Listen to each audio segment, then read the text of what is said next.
تھوڑے تھے، زمین میں کمزور سمجھے جاتے تھے، تم اس بات سے ڈرتے تھے کہ کہیں لوگ تمہیں اچک نہ لے جائیں، تو اللہ نے تمہیں ٹھکانہ دیا اور اپنی نصرت کے ساتھ تمہاری تائید کی اور تمہیں پاکیزہ چیزوں سے رزق دیا تاکہ تم اس کا شکر کرو۔ اب ان آیات کا پیچھے سے تعلق ہے، پیچھے جو ہے ایک منٹ شاید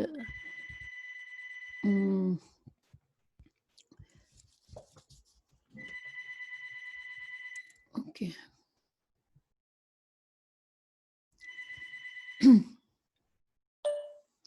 پیچھے سے آپ لوگوں کو یاد ہوگا کہ سورہ انفال میں اللہ سبحانہ تعالیٰ نے کافروں کو سخت وعید کی، ان کے بارے میں بتایا کہ جو لوگ اللہ کے یہ آیات سنتے ہیں اور نہ ان کو سنائی دیتا ہے، نہ ان کے دل بند ہے، نہ ان کے دل سے وہ سنتے ہیں اور نہ عقل سے سمجھتے ہیں، اور وہ لوگ نہ عمل کرتے ہیں نہ قبول کرتے ہیں ان کو، تو وہ لوگ جیسے کہ جانور ہیں، بلکہ جانوروں سے بھی بدتر ہے۔ یہ آیت بتانے کے بعد اللہ سبحانہ تعالیٰ نے مسلمانوں کو سمجھانا شروع کیا کہ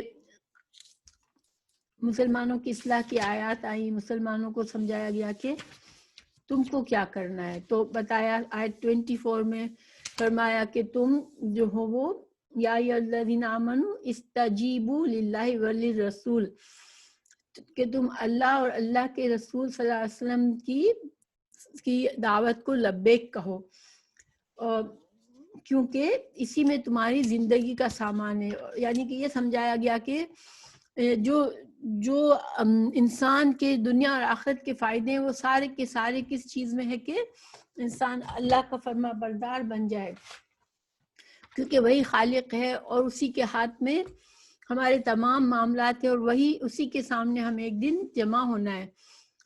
تو ہمارے لیے ہماری جو زندگی کے فائدے ہیں، جو ہمارے لیے دنیا اور آخرت کی خوشی ہے، وہ اسی میں ہے کہ ہم اللہ کے فرما بردار بندے بن کے رہیں۔ پھر اگلی آیت میں بھی ہمیں یہی مسلسل مسلمانوں کو سمجھایا جا رہا ہے، ان کو دین پر استقامت اور پوری مکمل طور پر جو ہے وہ اللہ کے رسول کی اطاعت پر جمنے کے لیے کہا جا رہا ہے۔ تو پھر سمجھایا گیا 25 آیت میں کہ تم اگر خود نیکی پر نہیں چلو گے، اپنے معاشرے کی فکر نہیں کرو گے، امر بالمعروف نہیں کرو گے، تو اگر سارے مسلمان معاشرہ گمراہی کی طرف جانے لگے گا تو پھر اللہ کا عذاب آئے گا جس میں نیک اور بد سب لوگ اس کی لپیٹ میں آ جائیں گے۔ تو اب جو ہے اب اللہ تعالیٰ مزید سمجھا رہے ہیں ان آیات میں، ٹھیک ہے، کہ مسلمانوں کو کے فائدے کی باتیں بتا رہے ہیں، مسلمانوں کو جیسے نصیحتیں کی جا رہی ہیں۔ تو اب اللہ تعالیٰ فرما رہے ہیں اس آیت میں، میں آیت کی طرف جاتی ہوں،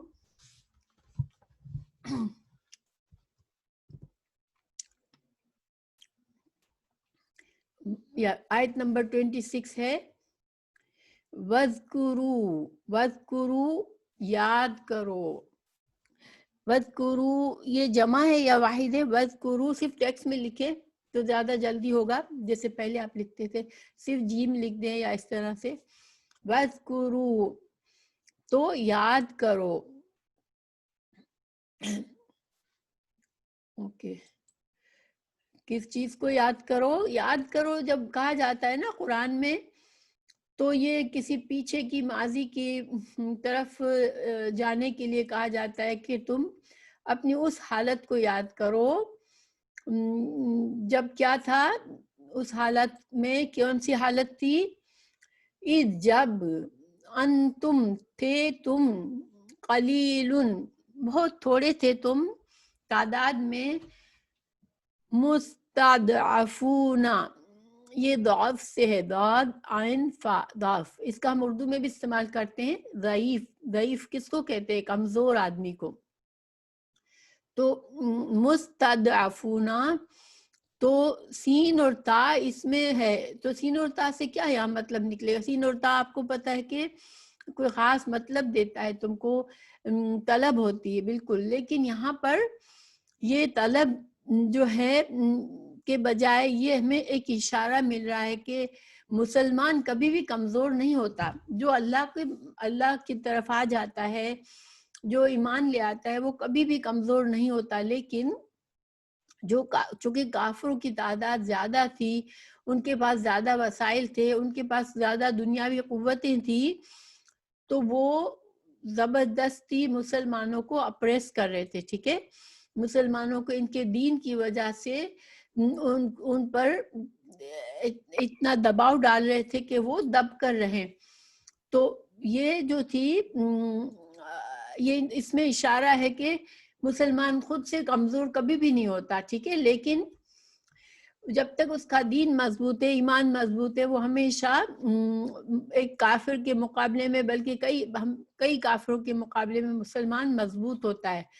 مگر چونکہ کھل کر وہ مسلمان اس زمانے میں, مکہ کی زندگی کی طرف اشارہ ہے کہ مسلمان اس وقت کھل کر اپنی عبادات بھی نہیں کر سکتے تھے. مسلمانوں کو فیملی کا جو ممبر مسلمان ہوتا تھا, اس کی فیملی کے ممبر ہی اس کو بہت سخت سزائیں دیتے تھے. اور جو بیچارے, جو لوگ غریب تھے, اکیلے تھے, جن کا کوئی آگے پیچھے نہیں ہوتا تھا, ان کے ساتھ بہت ہی برا رویہ کیا جاتا تھا. تو جب تم, اللہ تعالیٰ بتا رہا ہے کہ جب مکہ کی زندگی میں تم بہت کمزور سمجھے جاتے تھے, فی الارض, زمین میں, مکہ کی زمین مطلب تخافونا, اور تم کو بھی یہ خوف تھا دل میں, ان, یہ کہ خوف سے ہے یہ, تخافونا, تم خوف کرتے تھے, ان, یہ کہ یتخطفکم, اس کا روٹ ورڈ واضح ہے, بیچ میں ہے خطفا, خطف, اس کا مطلب ہوتا ہے اچک لینا. جیسے کوئی, آپ نے دیکھا ہوگا کہ کوئی باز یا جو چیل ہوتی ہے وہ ایک دم سے آتی ہے, جپٹ کے لے جاتی ہے کسی چیز کو.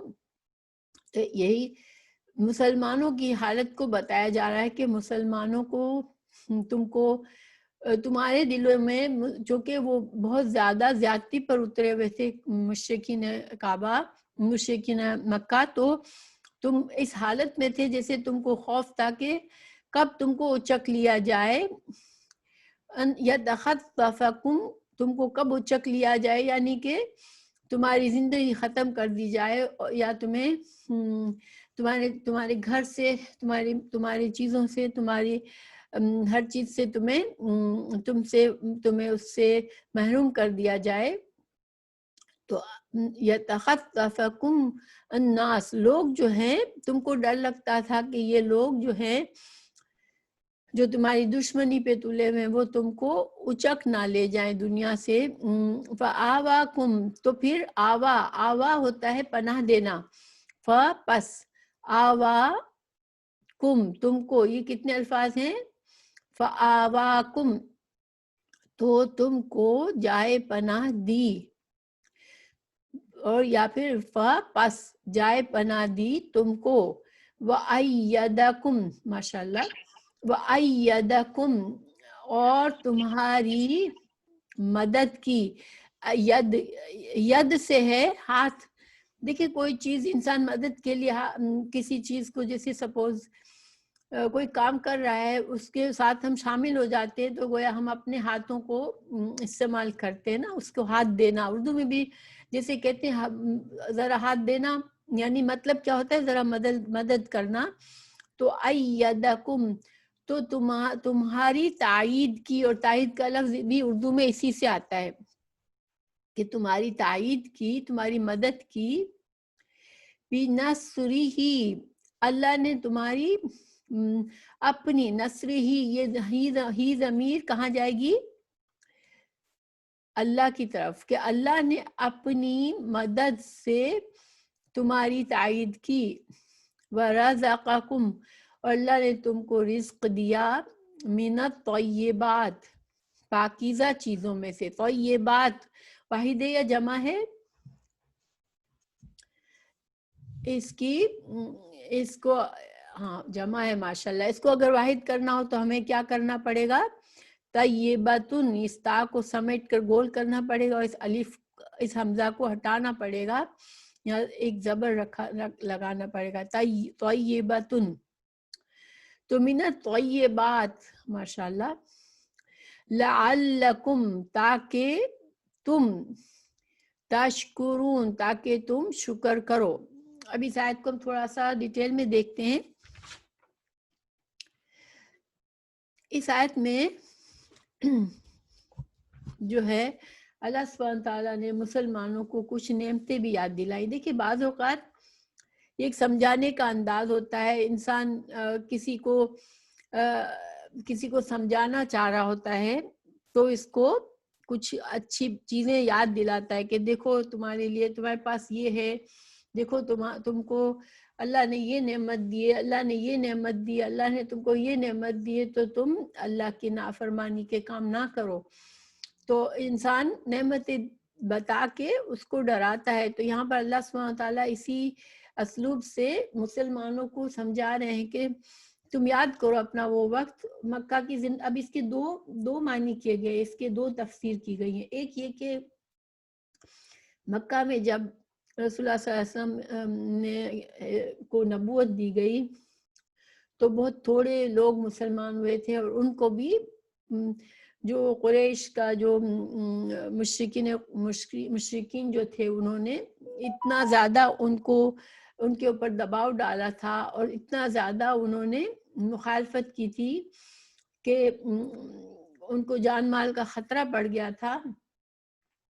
اور مسلمان اتنے کم تھے کہ ابھی ان کو جہاد کی اللہ تعالیٰ نے ان کو جہاد کرنے کی اجازت نہیں دی تھی، کیونکہ اللہ کا مقصد یہ نہیں تھا کہ مکہ میں خانہ جنگی ہو جائے، کہ مکہ میں باقاعدہ جنگ چھڑی ہوئی ہے. اللہ سبحانہ تعالیٰ یہ نہیں چاہ رہے تھے. اللہ تعالیٰ یہ چاہ رہے تھے کہ اسلام جب تھوڑا سا مضبوط ہو جائے پھر مکہ کو تدبیر کے ساتھ ان کافروں کا زور کم کیا جائے گا. اور اسی طرح سے ہوا ماشاءاللہ. دیکھیں کہ جب ایکچولی 8 سال کے بعد، ہجرت کے 8 سال کے بعد مکہ جب فتح ہوا ہے تو کوئی جنگ نہیں ہوئی تھی. مکہ والوں نے اپنے ہتھیار ڈال دیے تھے، کیونکہ آپ صلی اللہ علیہ وسلم کی قوت اتنی بڑھ چکی تھی کہ ان کو ہمت ہی نہیں ہوئی لڑنے کی. اور اللہ کے اس پاک شہر میں جس کی عظمت ہے، کوئی جنگ کی نوبت نہیں آئی تھی.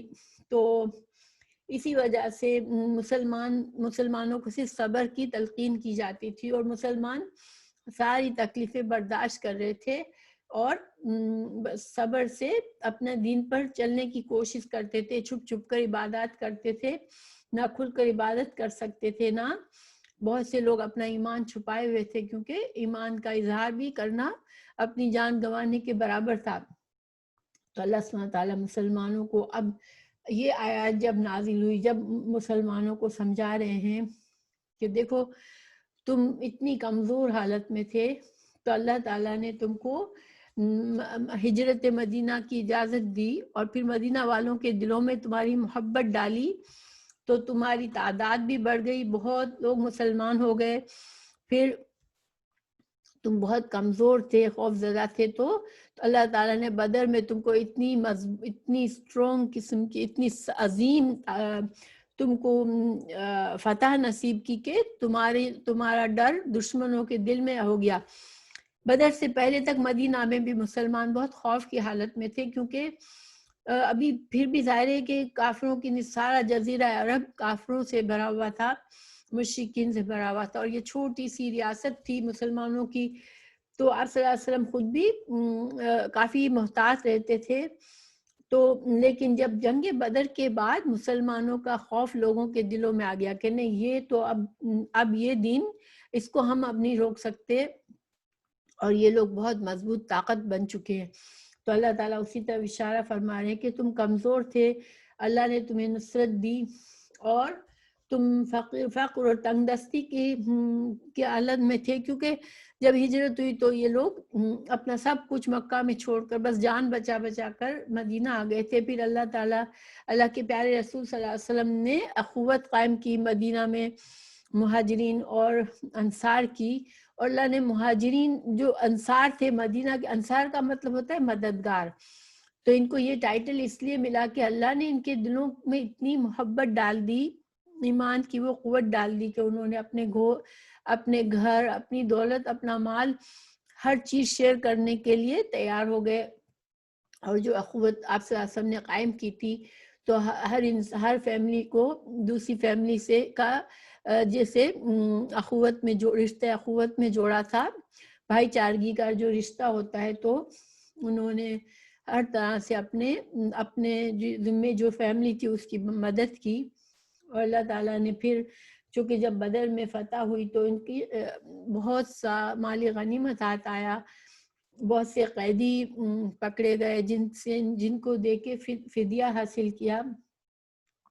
پھر اللہ نے مسلمانوں پر یہ بھی ایک احسان کیا کہ مال غنیمت کو حلال کر دیا، کیونکہ دوسرے انبیاء کے امتوں کے لیے مال غنیمت حلال نہیں تھا، وہ اس کو بس آگ آتی تھی آسمان سے اور جلا دیتی تھی، اس کو چھوڑ دیا جاتا تھا ایک جگہ پر. تو لیکن مسلمانوں کے لیے اللہ تعالیٰ نے مال غنیمت کو حلال کیا، قیدیوں کا فدیہ لینا حلال کیا، تو پھر مالی طور پر بھی مسلمانوں کی حالت بہتر ہو گئی.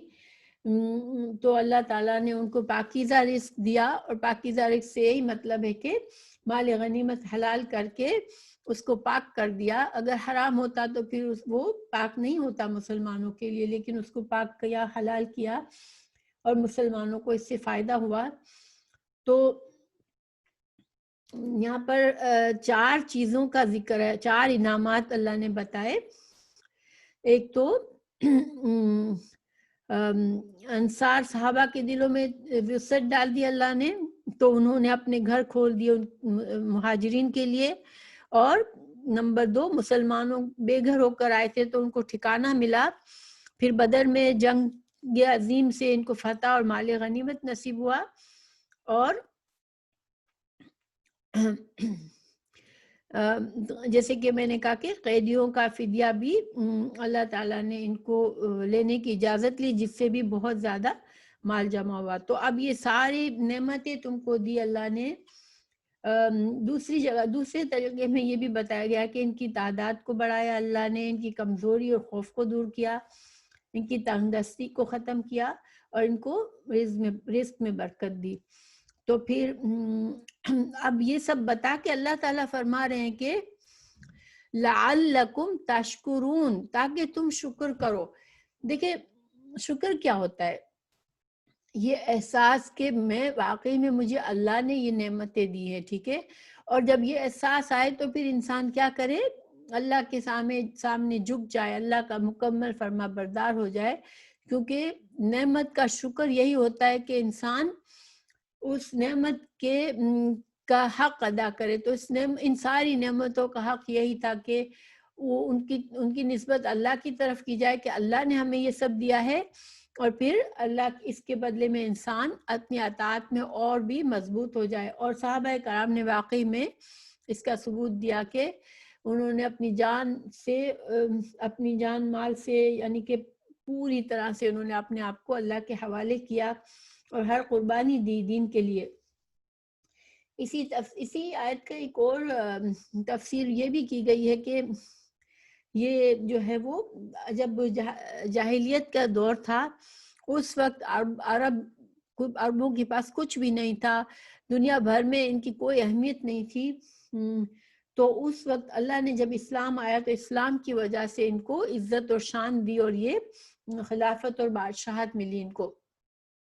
تو یہ مطلب بھی لیا گیا ہے، اور دونوں مطلب صحیح ہے.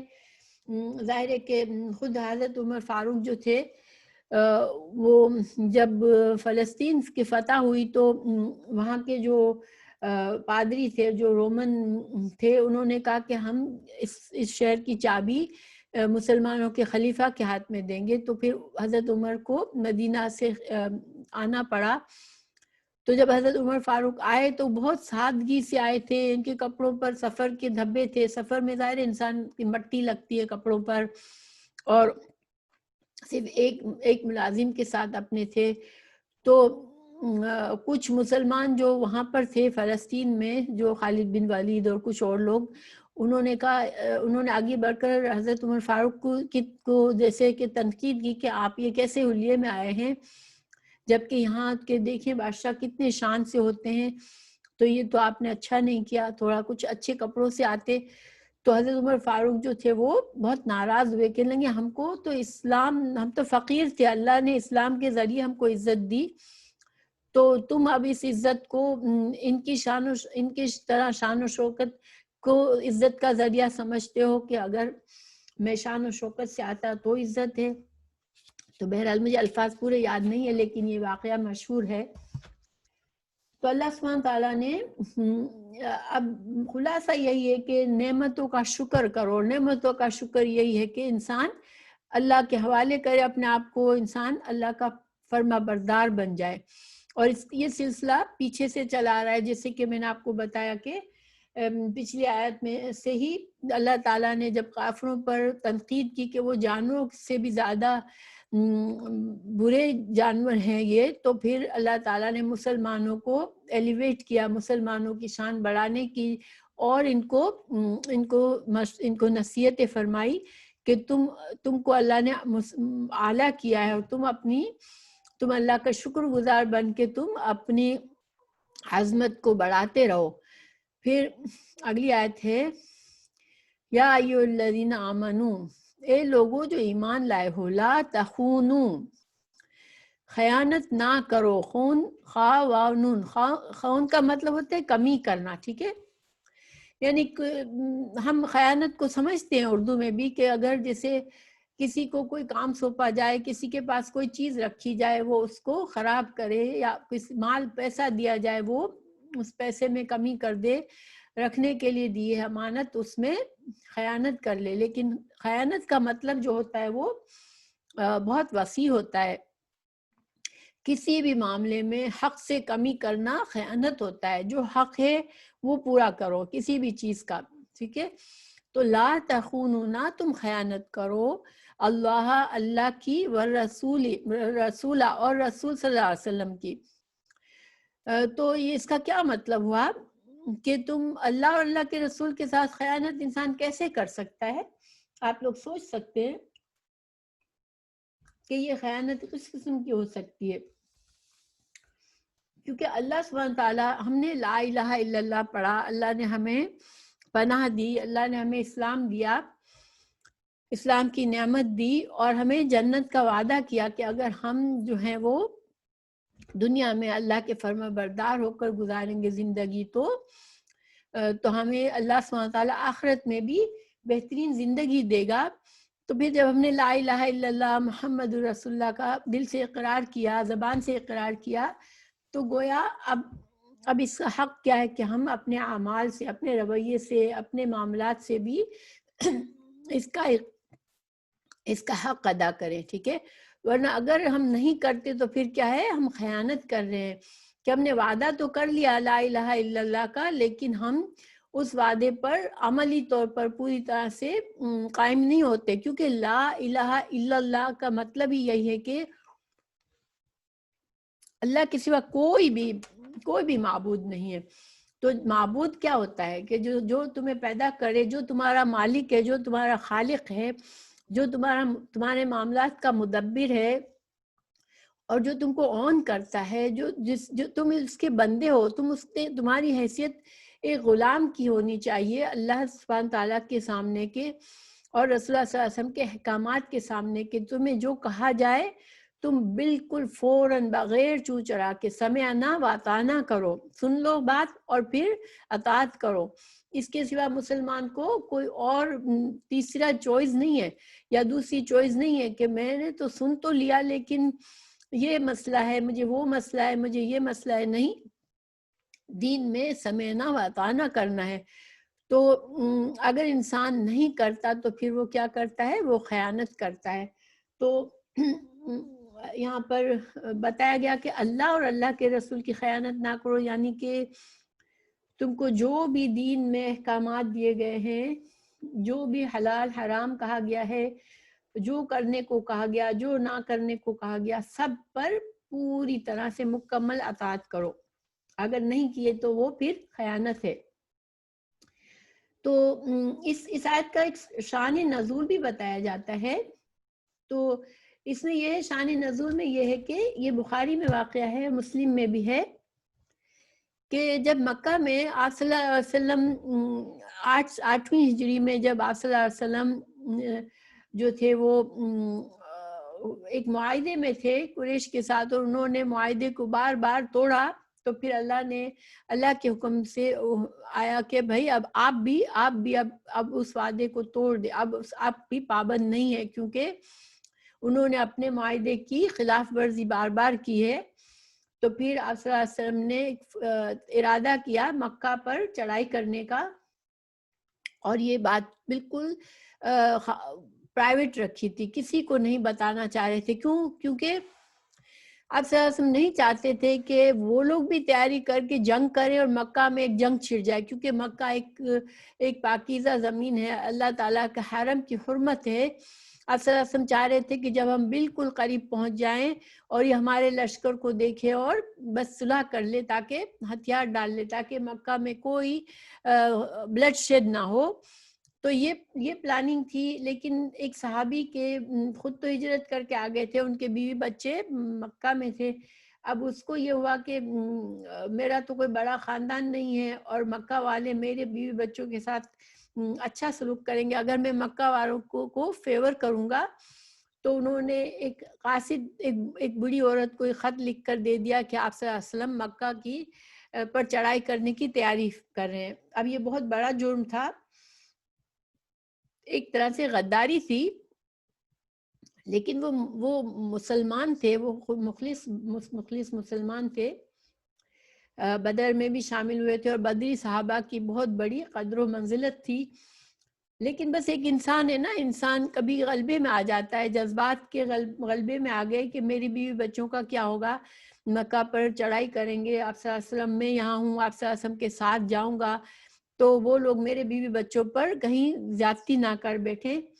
تو یہ بس ایک بیوی بچوں کی محبت میں انہوں نے یہ جذبات میں آ کر یہ کام کیا۔ آپ صلی اللہ علیہ وسلم کو حضرت جبرائیل علیہ السلام نے بتا دیا کہ فلاں عورت کے ساتھ یہ خط گیا ہے، پھر حضرت رسول اللہ صلی اللہ علیہ وسلم نے حضرت علی، حضرت زبیر اور حضرت مقداد کو بھیجا، اور اس عورت کو جا کے راستے ہی سے پکڑا، اس سے یہ خط برآمد کیا۔ پھر ان صحابی حضرت حاتم بن ابو بلدہ کو بلایا گیا، تو انہوں نے اپنے جرم کا کمٹمنٹ کیا، اور انہوں نے کہا کہ یا رسول اللہ، میرے دل میں ایمان ہے، میں ایمان سے مرتد نہیں ہو گیا ہوں، لیکن مجھے میرے بیوی بچوں کی فکر تھی، کیونکہ وہاں پر ان کا کوئی بھی نہیں ہے، میرا کوئی بڑا خاندان نہیں ہے جو ان کی حفاظت کرے گا، تو اس وجہ سے میں نے یہ کام کیا کہ شاید میری اس فیور کی وجہ سے یہ لوگ میرے بیوی بچوں کے ساتھ اچھا کریں گے، اور مجھے یقین تھا کہ اللہ تو آپ کی مدد کرے گا ہی، لیکن مجھے اپنے بیوی بچوں کی طرف سے خیال آیا اور میں نے یہ کیا۔ بہرحال حضرت عمر فاروق، آپ کو پتہ ہے کہ بہت زیادہ دین پر سختی کرنے والے تھے، وہ انہوں نے کہا یا رسول اللہ مجھے اجازت دے کے اس کے میں گردن اڑا دوں، لیکن آپ صلی اللہ علیہ وسلم نے فرمایا نہیں، یہ بدری صحابی ہیں، بدر میں شامل ہوئے تھے، اور اللہ تعالیٰ نے بدر والوں کو بڑا مقام دیا ہے، اور اللہ تعالیٰ نے فرمایا کہ تم جو چاہو عمل کرو، میں نے تمہارے گناہ معاف کر دیے، تو اس وجہ سے ان صحابی کو چھوڑ دیا گیا۔ بہرحال یہ شان نزول اس کی ہے کہ خیانت، ظاہر انہوں نے خیانت کی نا دین میں، کہ انہوں نے اللہ پر بھروسہ کیا ہوتا اور یہ خط نہ لکھا ہوتا، لیکن انہوں نے چونکہ ایسا کیا تو ایک طرح سے انہوں نے خیانت کی تھی۔ مگر یہ تو صرف شان نزول ہے، لیکن دیکھیں یہ آیت اہم ہے، اور قرآن کی ہر آیت جو ہے اس کا حکم عام ہوتا ہے۔ شان نزول کا مقصد صرف یہ ہوتا ہے کہ انسان کو ہسٹری کے لحاظ سے سمجھ میں آئے بات کہ کس وقت کب یہ بات نازل ہوئی، کیونکہ اس سے بہت سی آیات کو اگر شان نزول سے دیکھ کر سمجھے تو ان کی پھر ہمیں صحیح ان کی سمجھ آنے میں زیادہ آسانی ہوتی ہے۔ تو اب دیکھیں یہ تو اتنا صرف ہم نے ٹکڑا پڑھا ہے کہ اللہ اور اللہ کے رسول کی خیانت نہ کرو، لیکن آگے بھی ہے وَتَخُونُوا أَمَانَاتَكُمْ، اور خیانت نہ کرو۔ اب یہاں پر لا نہیں ہے کہیں بھی، دیکھیں اور تخونو، تو دیکھا جائے تو لفظی طرح سے ترجمہ کریں تو کیا نکلے گا، مطلب اور خیانت کرو۔ لیکن یہ مطلب نہیں ہے یہاں پر چونکہ تھوڑی سی گرامر کا پوائنٹ ہے، میں آپ کو بتاتی ہوں. جب واو جو آتا ہے نا اس کو حرف عطف کہتے ہیں. ہم بہت شروع میں نے آپ لوگوں کو سمجھایا تھا کہ جب حرف عطف آتا ہے تو جو حکم حرف عطف سے پہلے والے اسم پر ہو رہا ہوتا ہے، جیسے لا تخونو، یہاں پر اسم یا فعل پر جو بھی حکم ہو رہا ہوتا ہے حرف عطف سے پہلے، وہی بعد کے فعل پر ہوتا ہے. تو یہاں لا تخونو، نہ تم خیانت کرو، تو یہ لا جو ہے اس کا اثر اس تخونو پر بھی آئے گا، ٹھیک ہے، کیونکہ حرف عطف کے بعد یہ آیا ہے. اور آپ کو پتہ ہے کہ قرآن میں بڑی فصاحت اور بلاغت ہے، تو جس چیز کو ریپیٹ نہیں کرنا کی ضرورت ہوتی ہے اور جو چیز واضح ہوتی ہے معنی میں، ان الفاظ کو حذف کر دیا جاتا ہے. تو یہاں پر یہ ہونا چاہیے تھا وَلَا تَخُونُوا کے بجائے صرف یہ ہے وَتَخُونُوا، اور تم خیانت کرو، لیکن اصل میں یہ ہے وَلَا تَخُونُوا. یہ بات کلیئر ہے؟ انشاءاللہ کلیئر ہوگی. تو نہ تم خیانت کرو اماناتکم، آپس کی امانات کی خیانت بھی نہ کرو. اب آپس کی امانات سے کیا مطلب ہے؟ دیکھیں، پہلی بات تو یہ کہ اللہ اور اللہ کے رسول صلی اللہ علیہ وسلم کے ساتھ خیانت نہ کرو، جس کا مطلب ہے دین کا ہر حکم مانو.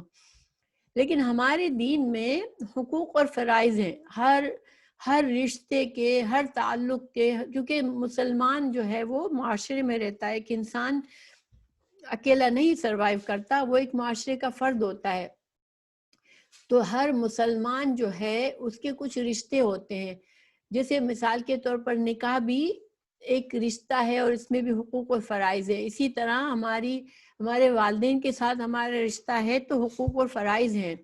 اسی طرح معاشرے کی یتیم، ماشاءاللہ یتیموں کا حق ہے معاشرے پر. اسی طرح سے کمزور لوگ کوئی بھی ہیں معاشرے میں تو وہ ان کا حق ہے ہم پر.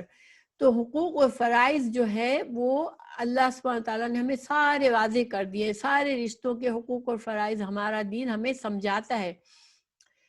تو خیانت کیا ہے کہ کسی بھی رشتے میں تم اپنا حق زیادہ لو اور سامنے والے کا حق کم کرو، یہ خیانت ہے.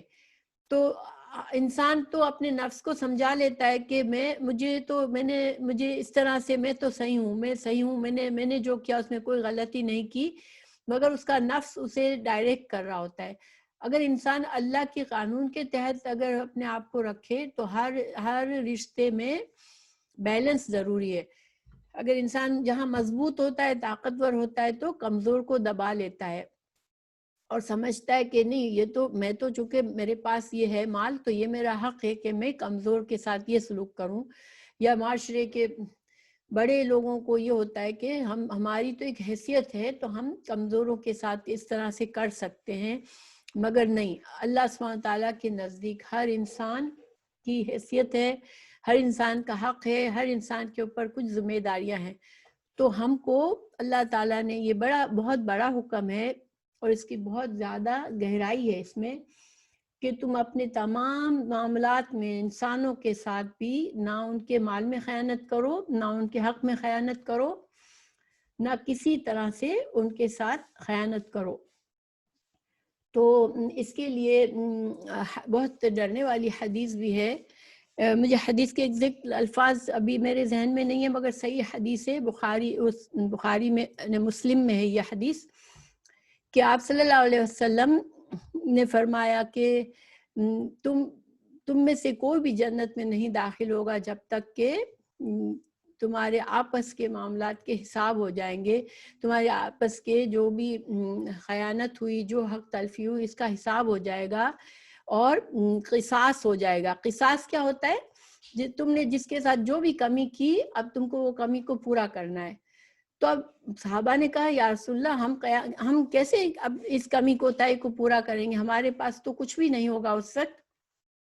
آپ صلی اللہ علیہ وسلم نے فرمایا کہ تمہارے نیکیوں سے تمہاری کمی کوتاہی کو پورا کیا جائے گا. یعنی کہ ایون اگر کسی کافر کے ساتھ بھی ہم نے زیادتی کی ہوگی تو حساب کیا جائے گا، اس کافر کو ہماری نیکیاں دی جائے گی اور ہماری اس کے گناہ ہم پر ڈالے جائیں گے. اللہ نہ کرے، ہمیں بچائے اللہ کہ ہم کانشیسلی زندگی گزارے، کہ ہم کسی کے ساتھ بھی حق تلفی نہ کریں، کیونکہ یہ بہت آسان ہے. رشتوں میں خاص طور سے حق تلفی کرنا بہت ہی آسان ہے. تو ہم کسی کے ساتھ حق تلفی نہ کریں، کیونکہ قیامت کے دن ہمارے پاس کچھ نہیں ہوگا کہ ہم وہ دے کر ہم اپنی جان چھڑا سکیں اور اپنی حق تلفی کا بدلہ پورا کر سکیں. تو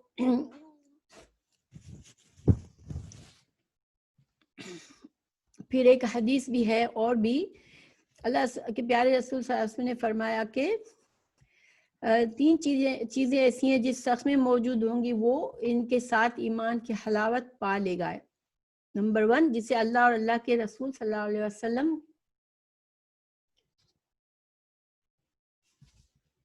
نہیں سوری یہ حدیث اس کی نہیں ہے، میں ذرا آگے جمپ کر گئی.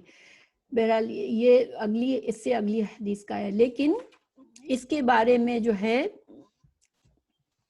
ہمیں یہ خیال رکھنا ضروری ہے کہ ہم تمام حقوق اور فرائض کا خیال رکھیں. تو پھر آگے اللہ تعالیٰ فرما رہے ہیں وَأَنْتُمْ تَعْلَمُونَ، کہ تم جانتے ہو. اب اس کا کیا مطلب ہے کہ انسان جب کسی کے ساتھ حق تلفی کر رہا ہوتا ہے تو اس کا دل اسے بتا رہا ہوتا ہے کہ تم جو ہے تم زیادتی کر رہے ہو، لیکن وہ اپنے نفس کی بات کو دبا دیتا ہے. تو اللہ تعالیٰ فرما رہے ہیں کہ تم جانتے ہوتے ہو، جب تم غلط کام کر رہے ہوتے ہو تم جانتے ہو کہ تم اللہ کے حق میں کمی کر رہے ہو یا تم بندوں کے حق میں کمی کر رہے ہو. تو تم جانتے بوجھتے جو ہے تم یہ کام کرتے ہو تو پھر تم کو اس کا جواب دینا پڑے گا، تم اس کے لیے رسپانسیبل ہوں گے. تو اب اس سے ایک سائڈ کا حکم بھی نکلتا ہے وانتم تعلمون سے، کہ علماء نے اس سے ایک فقہی اصول بنایا کہ ہماری شریعت میں انسان جہالت میں کوئی کام کرتا ہے کہ واقعی میں اس کو معلوم نہیں ہے، ٹھیک ہے، واقعی میں وہ جاہل ہے ایک کام سے اور وہ کرتا ہے، تو وہ اس کا گناہ جو ہے وہ انشاءاللہ اس پر وہ شدت نہیں ہوگی، کیونکہ اس نے جہالت میں کیا، لا علمی میں کیا، لا علمی کے میں کیے ہوئے گناہ ہے یا حق تلفی ہے. کوئی بھی اگر انسان لا علمی میں کرتا ہے تو وہ نہیں پکڑا جائے گا. لیکن اصل بات یہ ہے، حق بات یہ ہے کہ انسان کبھی بھی حق تلفی کرتے وقت لا علم نہیں ہوتا. اللہ نے اس کے دل میں بات آتی ہے، اس کے دل میں کھٹک محسوس ہوتی ہے کہ یہ میں گناہ کا کام کر رہا ہوں جو مجھے اللہ نے منع کیا ہے. یا وہ لوگوں کے ساتھ زیادتی کرتا ہے تو اس کو پتہ ہوتا ہے کہ میں کسی کی حق تلفی کرتا ہوں. اب وہ نہیں سنتا اپنے نفس کی بات تو پھر وہ اس کو سزا ملے گی اس کی. تو انشاءاللہ یہ آیت پوری ہوئی، آئی ہوپ کہ سمجھ میں آئی ہوگی. پھر ہم اگلی آیت پہ چلتے ہیں، اور اگلی آیت بھی بہت ڈرنے والی ہے. وَعَلَمُوا، اور جان لو، اَنَّا بے شک، ماں اب دیکھیں انما، آپ کو پتہ ہے انما میں کیا ہوتا ہے، انما اور انا میں کیا فرق ہے؟ تاکید ہے انا میں، لیکن جب ماں آ جائے تو حسر ہو جاتا ہے نا. حسر کیا ہے کہ کچھ اور بات نہیں مگر یہی بات ہے، ٹھیک ہے. اب اس کا مطلب ہے اللہ سبحانہ تعالیٰ ہمیں بہت سخت تاکید کے ساتھ اگلی بات بتا رہے ہیں. وہ کیا بات ہے؟ اور یہ وَعَلَمُوا بھی انداز بھی خبردار کرنے والا ہے، جان لو، یہ بات جان لو. یہ بھی ایک ڈرانے والا انداز ہے، یہ انسان کو خبردار کرنے والا انداز ہے کہ جان لو کہ بے شک کوئی اور بات نہیں بلکہ کیا بات ہے، اموالکم، تمہارے مال، واولادکم، اور تمہاری اولادیں، فتنتن، آزمائش ہیں. تو یہ جو ہے ایک بہت بڑی ایک طرح سے انسان کے لیے ایک بہت ہی سوچنے والی بات ہے. کیوں؟ کیونکہ دیکھیں اس کے بارے میں اور بھی قرآن میں یہ بات کہی گئی ہے. سورہ تغابن میں ہے، میں ترجمہ پڑھتی ہوں کہ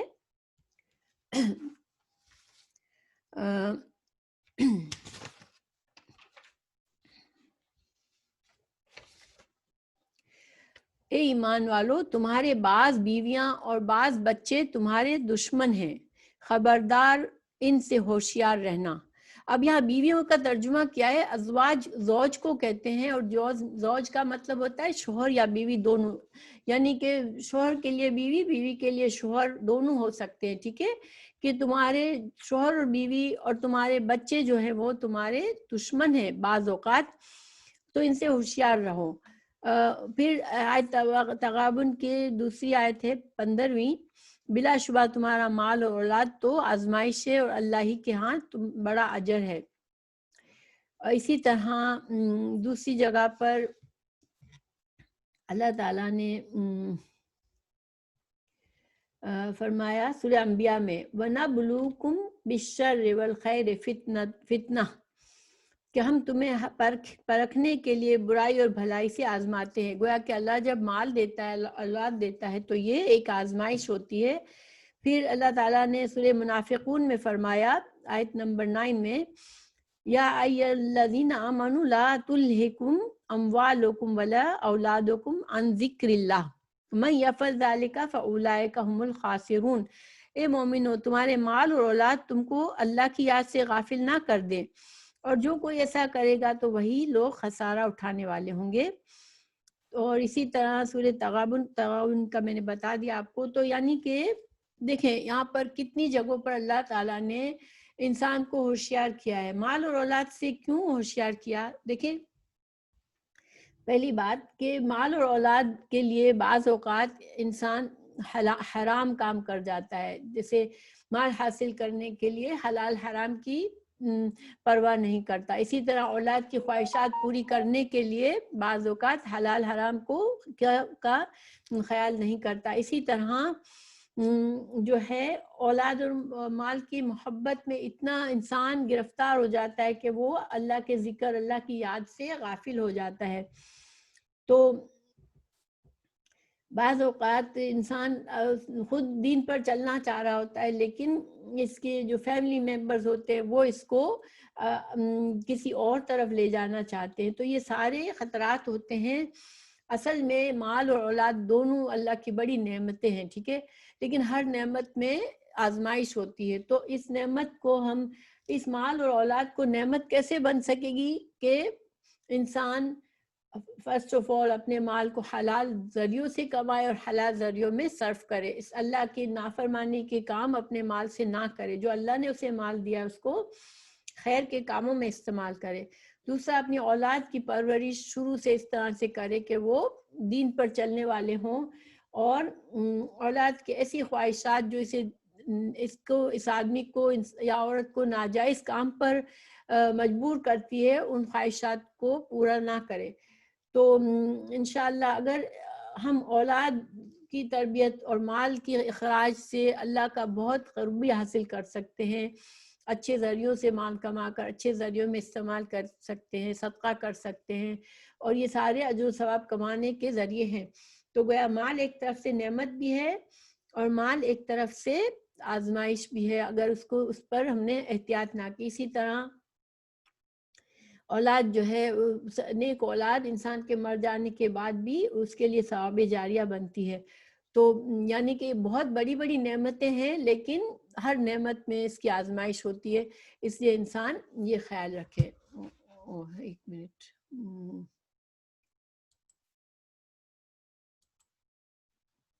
اوکے۔ تو اب پھر آگے اللہ تعالیٰ دیکھیں، جب ہر آیت کے آخر میں کوئی نہ کوئی ایسا ٹکڑا ہوتا ہے جو انسان کو جو بھی بات کہی گئی اس کا ایک طرح سے خلاصہ ہوتا ہے، یا اس کے لیے اس پر تاکید ہوتی ہے۔ تو everyone wealth and children are the major things۔ ہاں بالکل یہی بات ہے نا کہ انسان کی محبت انسان کی آزمائش ہوتی ہے۔ اسی لیے دیکھیں ایک حدیث ہے کہ اللہ کے رسول صلی اللہ علیہ وسلم نے فرمایا کہ 3 چیزیں ہیں جس شخص میں موجود ہوں گی تو وہ اس کے ساتھ ایمان کی حلاوت کو پالے گا، یعنی ایمان کے کامل درجے کو پہنچ سکتا ہے۔ کیسے؟ جسے اللہ اور اس کے رسول دیگر تمام چیزوں کی نسبت زیادہ محبوب ہو۔ پھر دوسرا، جو شخص کسی سے محبت کرتا ہو تو محض اللہ ہی کے لیے محبت کرتا ہو، اور جسے آگ میں ڈال دیا جانا زیادہ پسند ہو اس سے کہ وہ دوبارہ کفر کی طرف لوٹ جائے، جبکہ اللہ تعالیٰ نے اسے نجات دے دی۔ یہ حدیث جو ہے وہ صحیح حدیث ہے، اور یہ کہاں پر ہے، یہ صحیح بخاری کی حدیث ہے، ٹھیک ہے۔ اب دیکھیں اس میں غور کرنے کی کیا بات ہے کہ ایمان کو کامل کرنے کے لیے انسان کو ضرورت کیا ہے کہ اللہ اور اللہ کے رسول صلی اللہ علیہ وسلم کی محبت سب سے زیادہ ہو، کیونکہ محبت ایک ڈرائیونگ فورس ہے۔ اگر ہماری محبت اللہ سے اور اللہ کے رسول صلی اللہ علیہ وسلم کے مقابلے میں اپنی دوسری نعمتوں سے زیادہ محبت ہوگی تو پھر وہ نعمت ہمارے لیے آزمائش بن جائے گی، کیونکہ اللہ سبحانہ تعالیٰ دیکھیں انسان کو چونکہ اختیار دیا ہے، تو اب انسان اگر اللہ سے دور جانا چاہ رہا ہے، اللہ پر کسی اور کو ترجیح دینا چاہتا ہے، تو اللہ تعالیٰ اسی چیز کی وجہ سے انسان کو فتنے میں ڈال دیتا ہے، کیونکہ انسان پر یہ حق نہیں ہے کہ کسی بھی وجہ سے اللہ کی نافرمانی کرے یا اللہ سبحانہ تعالیٰ سے زیادہ کسی چیز سے محبت کرے، کیونکہ پھر وہ محبت اس کے لیے آزمائش کا ذریعہ بن جائے گی۔ انسان اپنے نفس سے بھی بعض اوقات اتنی محبت کرتا ہے کہ وہ اپنے نفس کو خوش کرنے کے لیے اللہ کی نافرمانی کرتا ہے، تو وہ بھی ایک طرح کا شرک ہے۔ تو پھر دوسری حدیث ہے، اور ایمان کا جو کامل درجہ جب انسان پہنچتا ہے تو اس کی حلاوت، مٹھاس کہا گیا ہے کہ اس کی مٹھاس کو، اب ایمان میٹھا ہے کیا مطلب ہے کہ انسان کو اس درجے پہ پہنچ جاتا ہے انسان کے اس کو ہر دین کا کام میں خوشی محسوس ہوتی ہے، اس کو بڑے سے بڑی قربانی بھی اس کے لیے اللہ کی رضا کے لیے کرنے میں سے کوئی دقت نہیں ہوتی۔ اس کو ہم اس طرح سمجھ سکتے ہیں کہ جب ہم اپنے بچوں کے لیے کھانا وغیرہ ان کی پسند کی چیز بنا رہے ہوتے ہیں تو ہم تھک بھی جاتے ہیں، مگر ہمیں یہ خواہش ہوتی ہے کہ بچہ خوش ہو جائے، اس کی پسند کی چیز بنائیے، یا ہم جس سے بھی محبت کرتے ہیں ہم اس کے لیے کوئی نہ کوئی قربانی دیتے ہیں اور ہم اپنی جان کھپاتے ہیں، لیکن ہمیں اس میں خوشی ہو رہی ہوتی ہے۔ تو یہی حالت جب انسان کی محبت اللہ سے اتنی ہوگی تو اس کو ہر نیکی کے کام میں، اللہ کی فرما برداری میں اتنی خوشی حاصل ہوگی کہ وہ اسے مزہ آنے لگے گا اللہ تعالیٰ کی فرما برداری میں۔ پھر ایک حدیث رسول اللہ صلی اللہ علیہ وسلم نے فرمایا کہ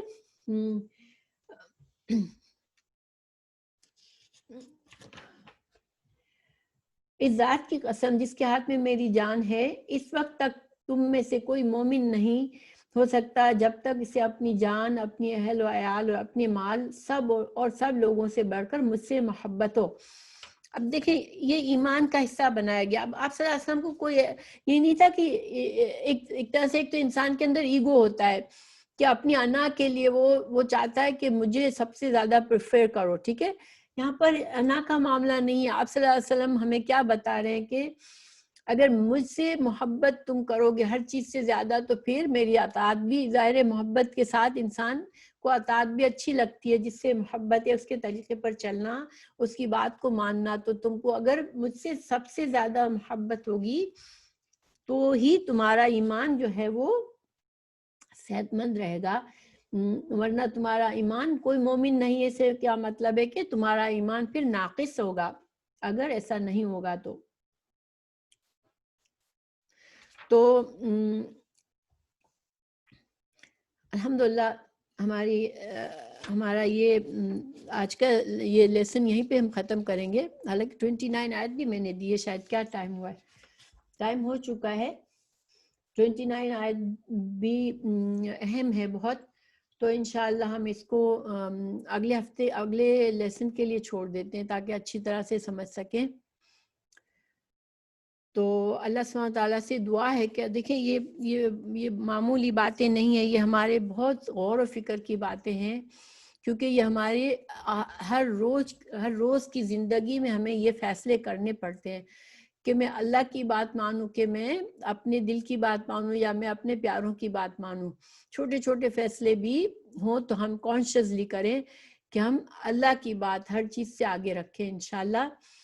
تو اللہ سبحانہ تعالیٰ ہمارے ایمان کو کامل کر دے، ہمارے ایمان کو ایسا کر دے کہ جو ہمارے آخرت کے بلند درجات کا سبب بن جائے، کیونکہ دیکھیں دنیا میں ہم کتنا بھی دنیا سے محبت کریں گے، دنیا کی چیزوں سے محبت کریں گے، ہر چیز ہم چھوڑ کے چلے جائیں گے جب اللہ سبحانہ تعالیٰ کا اذن ہوگا. تو جب تک ہماری زندگی ہے، جب تک اگر ہم جو ہیں اپنا یہ زندگی کا وقت بہت قیمتی ہے، تو ہمیں سب سے مقدم اللہ کی رضا کو رکھنا چاہیے. اس کا یہ مطلب نہیں ہے کہ انسان بالکل روباٹ کی طرح بس عبادات کرے اور دن کے کام کرے اور بچوں کو نہ دھیان دے، نہ شوہر کو دے، نہ بیوی کو دے، نہ کسی کو دے.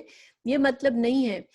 مطلب اس کا یہ ہے کہ ہر فیصلے میں، ہر محبت سے جب ہم کچھ کام کرنے جا رہے ہیں، کسی کو خوش کرنے کے لیے کر رہے ہیں کچھ کام، تو ہم دیکھیں کہ یہ خوش کرنا اس کا اللہ کی خوشی سے کانٹریڈکٹ تو نہیں کرتا کہ کہیں میں فلاں بندے کو خوش کرنے میں اللہ کو ناراض کرنے والا کام تو نہیں کر رہی ہوں نا. بس اتنا خیال رکھنا ہے ہمیں. اگر ہمیں یہ کانشیس آ جائے گا کہ بس اللہ کی رضا کا خیال، اللہ کا تقوی ہمارے دل میں ہوگا، اور ہم کسی بھی فیصلے میں ہم تھوڑا سا سوچ لیں گے ایک سیکنڈ کے لیے کہ کیا میری آخرت کے لیے یہ کام کیسا ہے، کیا میں جو کچھ کرنے جا رہی ہوں اللہ مجھ سے راضی ہوگا یا ناراض ہوگا. اگر لگتا ہے ناراض ہونے کا شک ہے اس میں تو اس کام سے بچ جائیں. بس یہ اتنا سا ہے. یہ نہیں کہ ہم پیار نہ کریں، یہ تو نعمتیں ہیں اللہ کی. اولاد بھی نعمت ہے، مال بھی، اور آپ صلی اللہ علیہ وسلم بھی اپنے بچوں سے بڑی شفقت اور محبت کرتے تھے، اور ہمیں بھی انکریج کیا گیا ہے کہ ہم اپنے بچوں کو پیار دیں.